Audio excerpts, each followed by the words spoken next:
Ryan. Thank you for joining us today. It's my pleasure, Teresa. Thanks for having me. Oh, I'm really interested in having this conversation. I'm going to start with I'm very curious. What came first, entrepreneurship or Buddhism? Ooh, that's a good question. Both were rooted very young. I probably started getting interested in Buddhism, more specifically like Taoism, I suppose, if we're going to date it, when I was a teenager. And probably prior to that, I was mowing my neighbor's lawns. So I probably entrepreneurship came first. Interesting. Well, what drew you to it? To Entrepreneurship? Taoism? No, the Taoism. you know, I picked up a copy of the Tao Te Ching, and I was just kind of fascinated with the opacity of it. I mean, it's like it's full of contradictions just directly, which I thought was hilarious. At the same time, I was probably, you know, interested in poetry, and I had a great group of friends as a kid. We'd go to Village Inn and write poetry and burn candles, kind of that kind of vibe.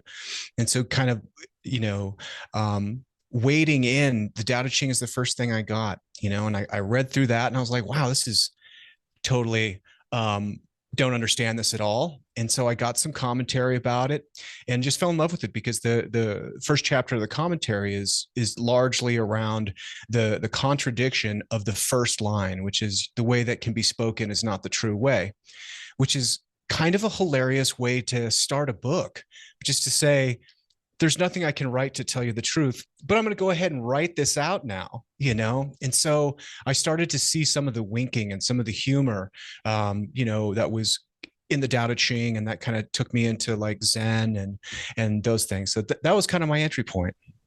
Fascinating. I didn't find all of this until much later in life. So thank you for answering that for me. Okay, so as an American Buddhist entrepreneur, how did mindfulness and meditation help you succeed with Kitcaster? That's a great question. And mindfulness is a critical component of my practice, kind of in a Vipassana style. But, what I found is that kind of the meta type practices really informed, I think, the creation of this company in a very profound way. Kitcaster is a talent agency essentially for podcasting, and we launched a pilot program and found some success really early on. And what was different, I suppose, in my career with this project is that, as opposed to the software project I'd been working on, where you kind of have this lean and mean attitude of like, less people, more profit. To scale a company like this, we'd really need to like have people. Like, we're very reliant on talent. And so that meant that we had to put a culture together. We had to have an office. We had to have a code of ethics. We had to have mission. We had to rally people around a larger cause. So a lot of interest on my part went into like, how can we do this in a right way, And of course, Buddhism is great with all the lists of different ways to to do things in a right way. But kind of the tenet of right livelihood really spoke to me. And so I looked towards the meta practice of loving kindness and how I could integrate that into kind of our workflow, how I could extend that to our staff and our clients and the podcasters we work with. And so that kind of became my modus operandi, is bringing loving kindness into the workplace, which can be a little bit dicey, right? Because love and is a weird word to bring into work, so you have to make sure that the expression of that is something that can be palatable for everybody, I think. Yeah, I spend a lot of time facilitating conflict mediation in the workplace.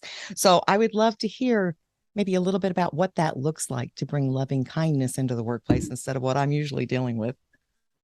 Yeah, I wish there was a better proactive example, but my career has been littered with examples of ways I don't want to be treated,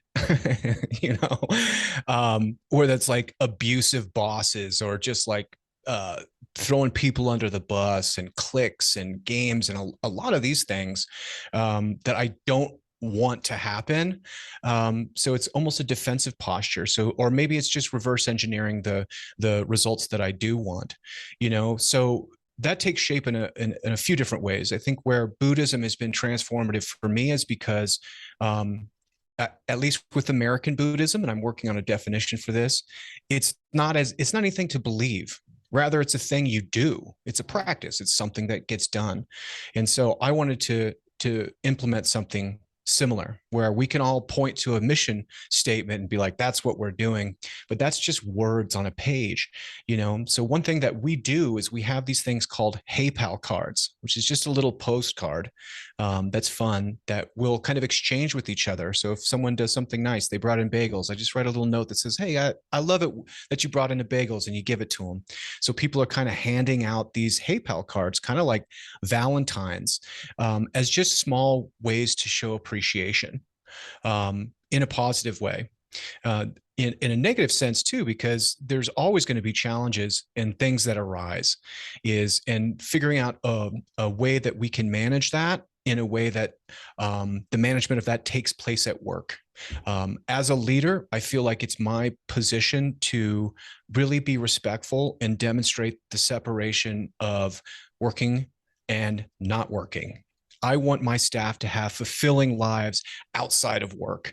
And particularly now where, we have an HQ, but people work from home sometimes, people work from the office. I want people to be able to hang their hat when they're done with their work. So from my perspective, that's creating a lot of systems and processes around managing what we call spicy interactions. So we have actually a Slack channel, which is called Unconditional Positive Regard, which is something that we bring to our clients in communication. Probably like your audience, the majority of our communication is done digitally with email. And we just have a rule that we're never negative in any capacity on email, because it kind of manifests itself into something worse. Our first job is to not make anything worse. But that doesn't mean that big emotions don't pop up. You know what I mean? Especially when you're dealing with, a lot of people. There's challenging situations. So we have this Slack channel called Unconditional Positive Regard, which is basically just a venting outlet where if you're dealing with something tough, as opposed to like,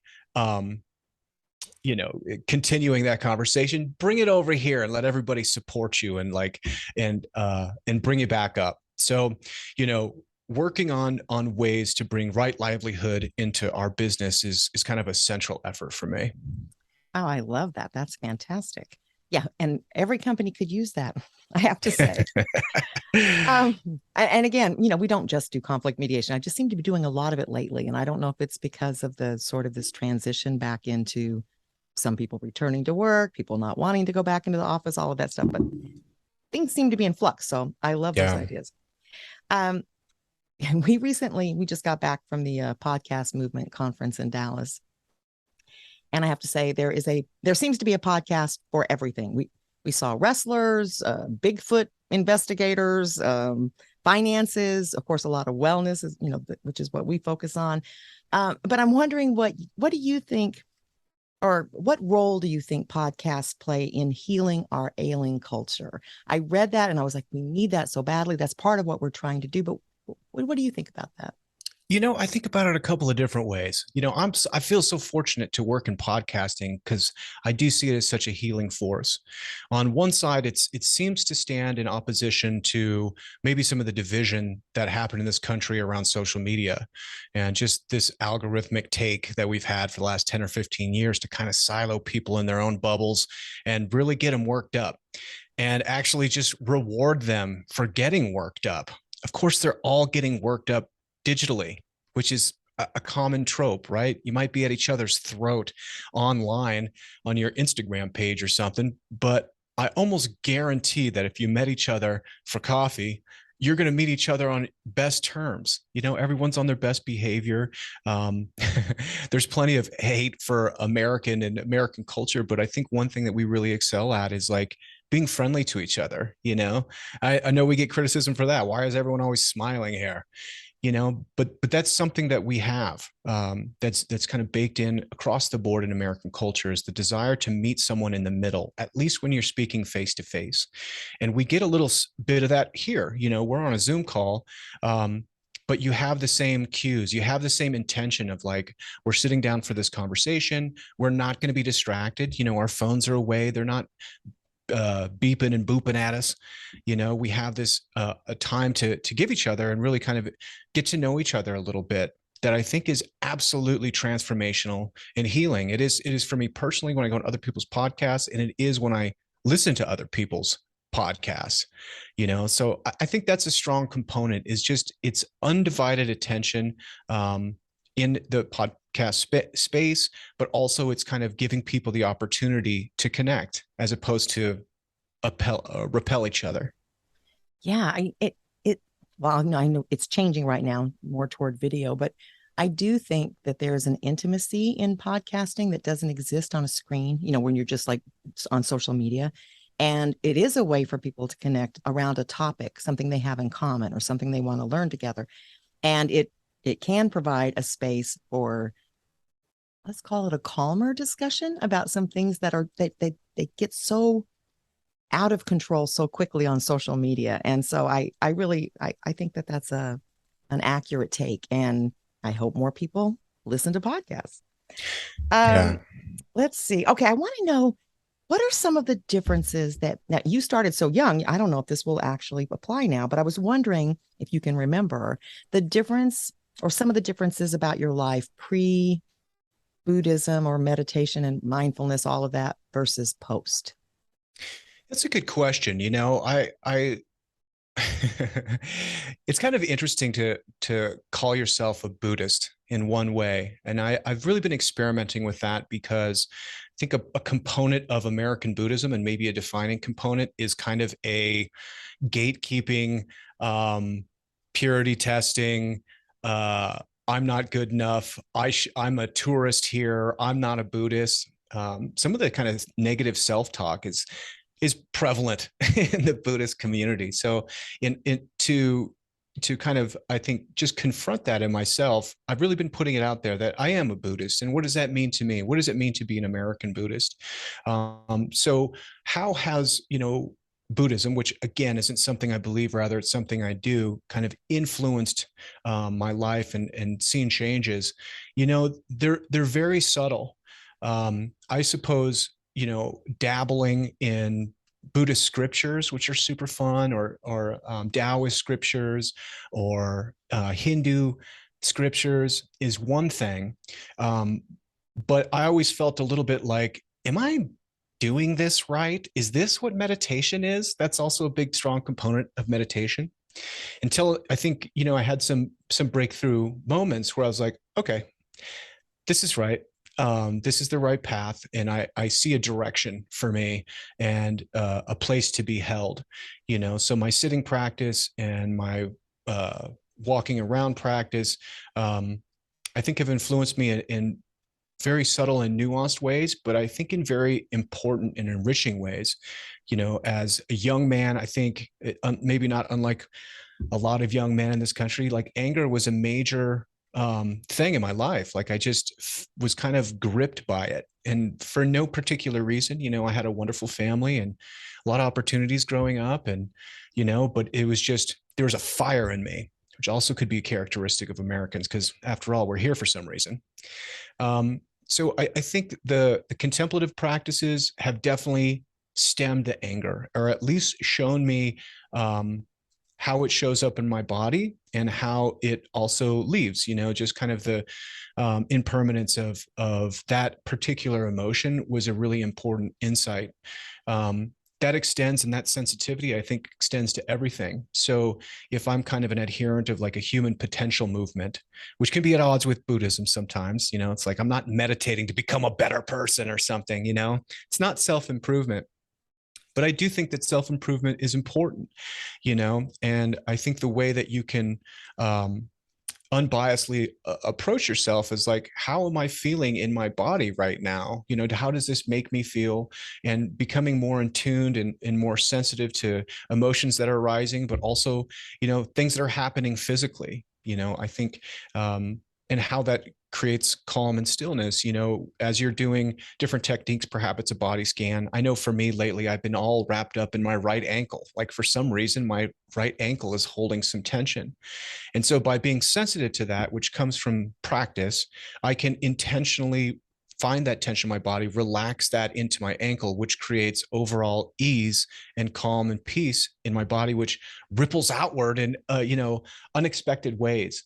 So, it's a nuanced take. And I know I'm not supposed to say it's performance enhancing, but I really think it is, at least for me, of becoming of what I really want, which is at peace and calm and hopefully kind and caring. So if that enters into my marriage and my relationship with my kids and my team at work, then that's a great net benefit. Absolutely. Yeah, I tried to think back. I mean, it's been, again, less for me than you, but I think it also it's a slow process. Like you don't recognize maybe right away some of the shifts that are happening. So I'm very in tune with my body too. But I also, the first thing I noticed was I didn't realize I was pretty reactive before I started practicing. And so you're talking about anger, and it wasn't always anger, but sometimes it was. And so I started to notice that I was no longer reacting. There was a pause. And it just kind of came about organically from the practices. And from there, I agree, there are so many benefits to it. And I do think it makes us, and this is probably the wrong thing to say, and I'm a dabbler in Buddhism and Hinduism. I've read the texts, but that's funny that you said that, because I'm like, well, I can't say I'm a Buddhist because I don't feel qualified. But it's really a matter of recognizing that if you learn to be in touch with yourself, like what's really going on, then you're no longer doing that automatic projecting onto other people, or you're recognizing, like, some things amaze me still. Someone maybe is behaving inappropriately, and instead of getting irritated, my first thoughts go to, I wonder what they need. Like, why, you know what I mean? It just kind of shifts how you look at the world. And Yeah. I think it makes us better humans. But Yeah. Particularly mindfulness, as, observing what's just kind of the basic idea that you're not your thoughts, like your thoughts come up from somewhere. We have no idea where, and they go somewhere else and we have no idea why. And just observing that creates insights. I mean, that's the other component that I think is lost in the popularity of mindfulness, which I think is amazing. And you have all the apps and you have all this great stuff of different techniques. And they really kind of sell it as like, hey, this is performance enhancing stuff. But it's like, as you become more adept and finding more concentration and more focus, as of allowing thoughts coming and going, you have these unbelievable flashes of insights that kind of overwhelm your whole body. That's a mystical experience, and I know it's been written in the literature that can be destabilizing for some folks. But of course, some people eat glue. I mean, it's not everything is a fix for everybody. But the insight component is really interesting. I forgot the root of the question. That's okay. It was really just about how, what you noticed changed once you started practicing all of this. So you answered. Yeah. Okay. Well, and maybe I'll speak to my current project. Vipassana, mindfulness meditation, and Zazen meditation was kind of a first really big stage, and then the loving kindness became a really good resource. Extending loving kindness to my friends and family, people I'm neutral with, people I'm in conflict with, was very, very healing, particularly around that anger kind of issue. And I still come back to that all the time. In January, I kind of set out a new project because I think, spiritually speaking, it's fun to have a project, So the project was really to bring energy from my head down lower into my abdomen, which sounds a little esoteric and weird, but I think all of us understand that, like, anxiety, stress, depression is all seems to be located behind your eyes. And that the more you come into your body, it can have that calming, peaceful feeling. And so I've been working a lot on that and like doing different breathing techniques in my sitting practice, acupuncture and massage work, like a lot of stuff trying to incorporate that. And what I found about halfway through is that I was having a hard way to measure, like, is my energy lower? It's like, yeah, okay, I think it is a little bit, but it didn't have kind of the friction and the feedback I was looking for. So I started using a new technique, kind of a Dzogchen technique that brings your awareness specifically out of your visual field, because we are, biological beings that are predatory, that we're very keen on our eyesight. It's kind of a dominant sensory organ is our eyes. So we're kind of always reaching into the world with your eyes. But if you can remember to just, instead of like reach into the world with your eyes, rather receive the audio through your ears. Intuitively, we kind of have this feeling of that we receive with hearing. We're not reaching out with our hearing, although you can if you kind of like put your mind to it, so to speak. And what I've found is that it has this unbelievable centering feeling for me, physically, emotionally, mentally, that as much as I can possibly remember to, I start listening and noting what I'm hearing, whether it's your voice in my headphones or this little side fan I have over here, or behind me, I can hear the garage door opening and closing. And it gives you a really interesting experience of the space you're in, whether it's a room or a hall. But it also kind of takes the burden, I think, of your visual cortex off your mind, which has this kind of like stress dispelling tactic. So that's kind of my current practice is, okay, cool. We want to bring our energy from our head to our abdomen, but how do we do that once something I can actually feel that happening? Some of these Dzogchen techniques have been really helpful and transformative. Oh, interesting. Yeah, I think I heard it at the conference, but they were talking about how uh, visual activities take up 30% of our energy in that part of the brain, and audio is only 3%. So you have to really focus to get the audio part, right? Yeah. And of course, many people listen to podcasts audio only. So I wonder like what difference that makes, especially on a topic like ours where we're really focusing on breathing and mindfulness and all of these topics like that. But I agree completely. I At the very beginning, when I first started studying all of this, it was kind of two paths. One was mindfulness and one was emotional freedom technique, which is tapping. So it's like acupressure. Mm-hmm. And they're both great, but with the tapping, you get a much quicker sort of confirmation physically. Whereas with mindfulness and meditation, for me, it just takes a little longer to start to notice more of the nuances where the tapping is very direct. You can feel the difference. You can feel the shift. Like I hold my stress in my stomach. So tapping on that meridian, I can feel the release of that tension instantly versus kind of the calmer, a little bit longer process with mindfulness and meditation. But they're great. And I think in many ways, because we are energy, the two obviously go together. I just don't know that everybody thinks of that, but mindfulness is all about mind, body, and soul. They're all connected. And so I appreciate your project. I think that that's very interesting.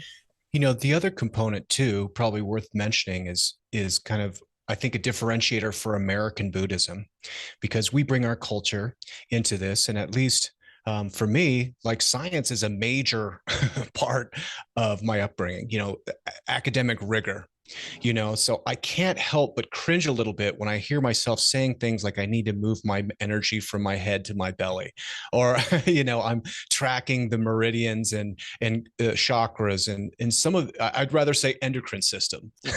you know so which is tough, because when you're moving into kind of spiritual domains, science hasn't really caught up, and actually the descriptions are more apt and more specific in kind of spiritual terminology, which is something, the dichotomy of that internally is something that I've grown accustomed to, and that is a part of our tradition, is that yes, I'm going to move energy around, and we're going to talk about things that can't necessarily be proven by science. However, I am absolutely fascinated by the science that has been done and that can be done. So it's to say, like, kind of like the Dalai Lama, where he talks about, hey, anything that can't be proven scientifically in our text should be seen as like metaphor. And of all the world religions, that's really the only one that doesn't, kind of worship at the altar of these dusty tomes. They're like, hey, yeah, that stuff's important for sure, but you can also just throw it out. Let's start with breathing in and breathing out, and I'll see you in 40 years and tell me what you figure out. Yeah.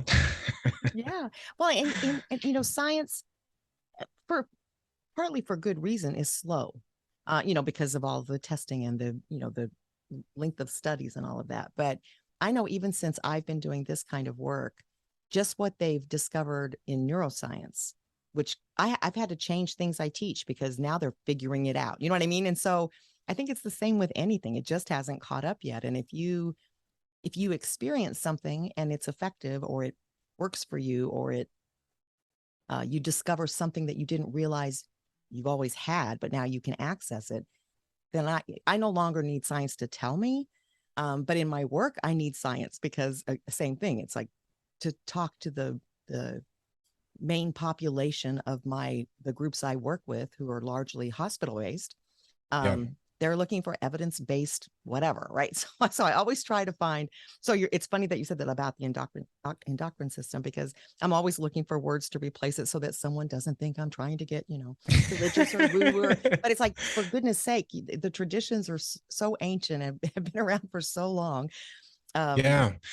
When you want to be taken seriously, that's an important part of our culture, that you can speak scientifically and understand, and that the rigor is important, even if you might disagree with the results of the hypothesis. And the results now are pretty positive around meditation in particular. I kind of like how they boil it down to, like, altered states create altered traits. That there is some kind of connection with alternative states of consciousness, which obviously meditation is one of those, creating new neural pathways that actually create tendencies, which is exciting, because we know that negatively. We know when we're doing the wrong thing, it's really easy to get sucked into the gravity of the refrigerator and go back and eat another piece of pizza. We know that happens. Yeah. But also it happens on the other side too, that you can implement positive behaviors and it becomes easier because, altered states become altered traits. Yeah. It's fascinating. The whole field is fascinating to me.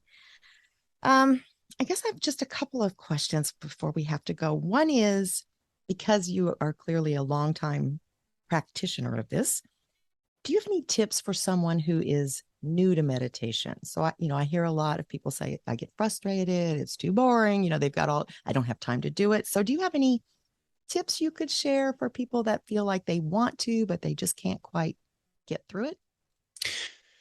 Yeah. First one is there's no need to meditate. So if you're struggling with it, just don't do it. It's okay. It's totally fine. Most of my practice was spent early on being like, I don't know if I'm doing this right. I'm bored. My nose scratches, all of those things. You start to kind of map the terrain once you're in there long enough. But I think it's also, it's good to find a community around you that can help you. I spent a lot of time looking for more of a formalized community around me. To my experience, all of those communities really thought that I should just dedicate my time to their community. It's kind of adorable and amazing, and flattering. It's like, okay, cool. But I'd rather kind of join multiple groups and kind of surf through some of this material, which works for me. I would like to speak to one thing, what I think is going to be very kind of changing for the meditation community in general, is that, people have been talking about the psychedelic renaissance for some time, but now laws in Oregon that are wide open for around these kind of medicines and ketamine and things like that are wide open. A wide open market. And in Colorado, they're going to vote for that in November. So these laws are going to start opening up in a similar way to cannabis, in the way that cannabis has been legalized. But I think there's some major differences Obviously, cannabis can be destabilizing for some people, but not really. Whereas like psychedelics, uh, most certainly can become very destabilizing. And another attribute of American Buddhism is it was really founded in the original psychedelic kind of renaissance or culture of LSD in the 50s and 60s. Those folks, turned on, tuned on, turned on, tuned in, and dropped out, went all over the world and found these teachers and came back and brought it to us. That's the origin story of American Buddhism. Um, and so I think what they discovered, and what a lot of folks have discovered, is that these practices can be a stabilizing way to manage some of the insights that come from really intense psychedelic work. And the communities right now should be kind of preparing themselves for a lot of people coming in the front door, having life-shattering revelations on really powerful substances, and looking for communities and ways to integrate and deal with this. So, maybe my message is for somebody who's had a ceremonial experience in plant medicine and came back and has realized that they need to make massive changes, and they need to get their meditation practice in order, and they're having kind of a manic moment. Take your time. Don't worry about it. Stuff's waiting for you. Take it slow and easy. I think a big part of my message is right now for the Buddhist community and the contemplative community is that there's going to be a lot of people coming in that front door looking for answers. And I think if we can meet them with care and compassion, but also pace, you don't need to do this, a nice, again, we're talking unscientifically here, but the idea of like reincarnation, the religious aspect of Buddhism gives us this nice kind of caveat to say like, hey man, you got 1,000 years or 1,000 lifetimes to work out this stuff. Love the energy and enthusiasm, but you can take it easy too. Yeah, and I love the answer, the especially the response to the meditation, because, and we do try to really reinforce this for people, is that you don't have to meditate, but there are a million benefits to meditating. Everything from just calming down to really processing maybe big insights or traumatic events or anything that's happened. And it's only about 12% of the population, I think is the last number I saw, that don't respond well to meditation. I mean, they really have an adverse reaction or it's traumatizing in some way. But I do think it's a beautiful path for looking at whatever it is that you need to look at or whatever it is you're trying to change. I guess I would ask you the same question about mindfulness. So, I focus a lot on just pay attention, right? So to whatever you're doing the dishes or talking to you or, whatever it is. But do you have any suggestions for people who want to practice, but they want to start practicing mindfulness, but they don't have time to set time aside for it? And then they forget, right, as they're going through their day. So do you have any tips or suggestions for that? Yeah, there's a time that pops up for most of us, which is at night. You're laying down to bed, maybe you wake up and you're getting tortured by all the things you need to do, or you're reliving that argument that you had in the morning, or you're really upset with your spouse for something. Buddhists talk about like this demon named Mara that comes and haunts you in the middle of the night. It's kind of a fun way to think about it, or personify it. That becomes a good time to practice. The mindfulness component is actually kind of advanced, because it's boring and it's hard, and you're always starting from zero, because guess what? You're not going to stop the thoughts. They're going to keep coming. And then you're going to realize you're swept up in thoughts and you're going to start again. So, when you're racked with anxiety in your bed, it's a great time to practice. Maybe not mindfulness, maybe you should use a different technique, whether it's mantra based, transcendental meditation is great for that because it's just tones. It's something that you can actually use to occupy your mental space. That's not necessarily mindfulness, but it has some of the similar benefits. Singing a song to yourself, assuming there's no one else in your bed, and in this case, particularly, kind of the anxious nights, that's where I really like meta meditation, METTA meditation. If folks haven't heard of that, just Google that. It's really nice to do for yourself, and for other people. And it seems to be soothing. So I love when people dive in and they say, hey, I get so bored. Oh, what am I doing? Why should I do this? It's like, oh, maybe you shouldn't, try something else. There's different techniques we can do, to refine and cultivate our consciousness in a similar way. You might go to the gym and you're like, I don't want to do the treadmill today. I want to do bench press. Like, cool, man, we'll do bench press. Maybe in another component of American Buddhism is we have kind of a militaristic attachment to it. Like, if I can't win at meditation, then why would I do it? And if you feel that way, Zen is the right way for you. The Zen meditators are the ones that are winning meditation, in my opinion. Absolutely. Well, I want to thank you so much for such an interesting conversation and so much good information that people can use. And just thank you so much for joining us today. My pleasure. I really appreciate it. And I thank you for having this podcast with so many episodes and so many great guests. I think it's really important, the work that you're doing professionally and also extending that here. So other folks can learn about this and hear some of these kind of, different conversations. Absolutely. And thank you so much.